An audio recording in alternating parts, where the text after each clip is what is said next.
Welcome back to Trump Said What.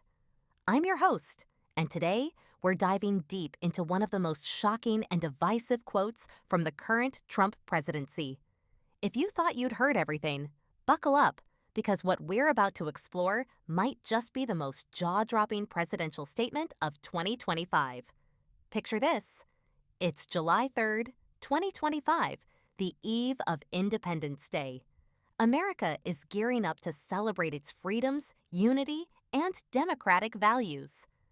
The Iowa State Fairgrounds in Des Moines is packed with thousands of Americans ready to kick off the year-long celebration leading up to our nation's 250th birthday.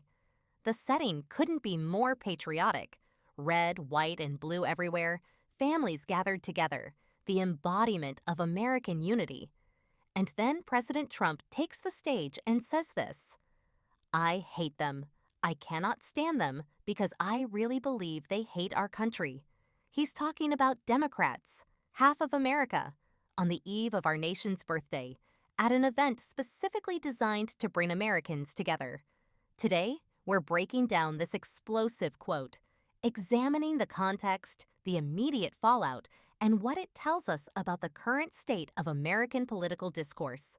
Trust me, this one's a doozy. First, let's set the scene.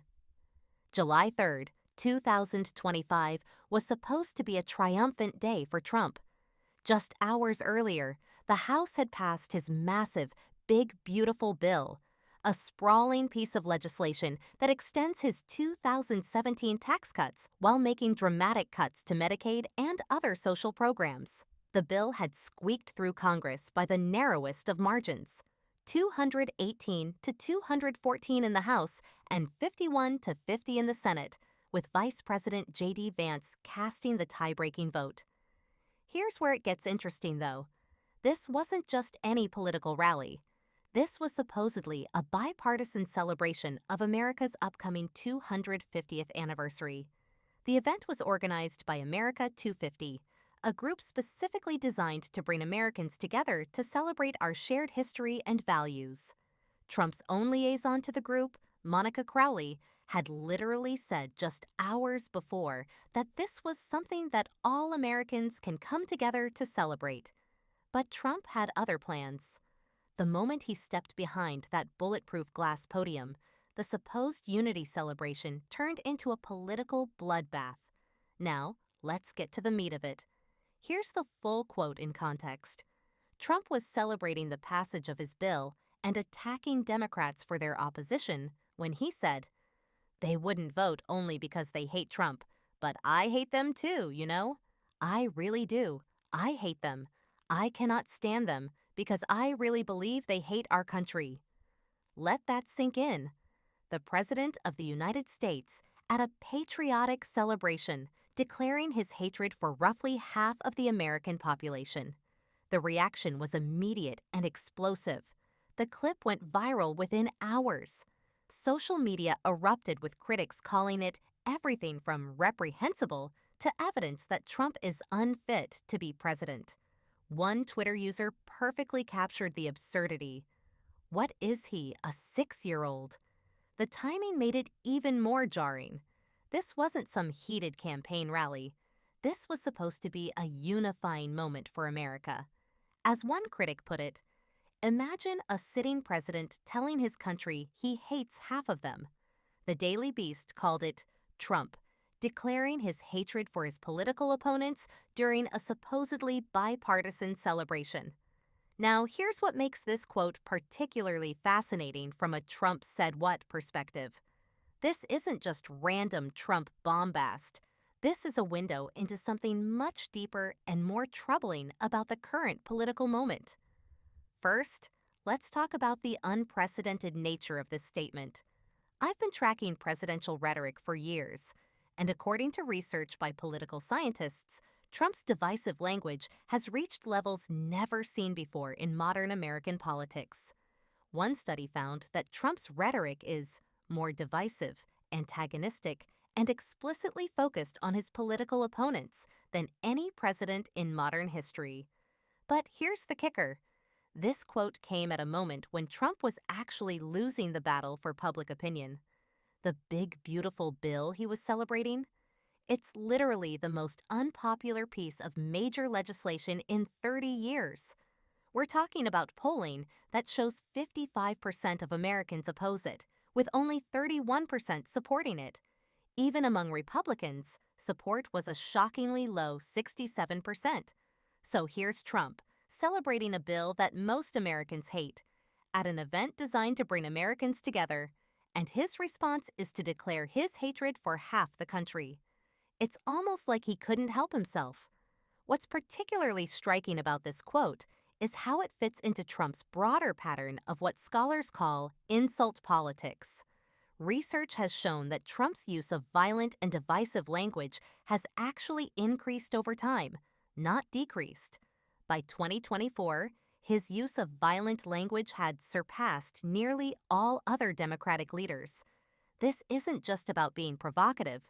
It's about a fundamental approach to politics that scholars have compared to authoritarian leaders like Viktor Orban and Recep Tayyip Erdogan.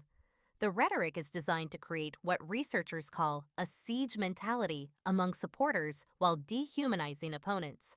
And here's the thing, it's working politically even as it's failing in terms of public opinion.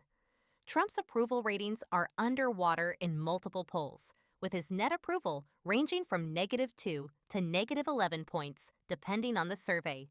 Yet his base remains energized by exactly this kind of divisive rhetoric. So, what can we learn from this latest entry in the Trump Said What Hall of Fame? First, this quote perfectly encapsulates the fundamental contradiction of Trump's presidency. He won the election by promising to be a president for all Americans, yet here he is literally declaring his hatred for half the country. It's the kind of statement that would have been career-ending for any other politician. But for Trump, it's just another Thursday. Second, it shows us how Trump's rhetoric has evolved, or perhaps devolved, over time. This isn't the carefully crafted divisiveness of his early campaigns. This is raw, unfiltered animosity delivered at what was supposed to be a moment of national unity. Finally, it reveals something profound about our current political moment. We have a president who is simultaneously unpopular in the polls, yet completely unable to moderate his rhetoric to appeal to a broader audience. It's political theater at its most extreme. The fact that this quote generated massive outrage but will likely have zero political consequences tells us everything we need to know about where we are as a country. We're not just polarized, we're living in completely different realities. That's it for today's episode of Trump Said What. If this quote shocked you, just wait until you hear what he said about windmills causing cancer or his claims about Iran calling to ask permission before attacking us. Hit subscribe because trust me, we're just getting started. Remember, in Trump's America, the only thing more predictable than the outrageous quotes is the fact that there will always be another one tomorrow. Until next time, keep asking yourself, did he really just say that? Because yes, he did. Thank you so much for watching. If you found value in this video, if it helped cut through the noise and brought a little clarity to the conversation, please take a moment to hit the like button and subscribe to the channel. It really helps us keep these truth-driven episodes coming. And hey, if you know someone who could use a little more fact in their feed, feel free to share this with your family and friends, especially those who might have, let's say, a complicated relationship with reality. We appreciate you stopping by, and we hope you'll check back soon for the next truth bomb in the Trump Said What series. Until then, stay curious, stay sharp, and never stop questioning the headlines.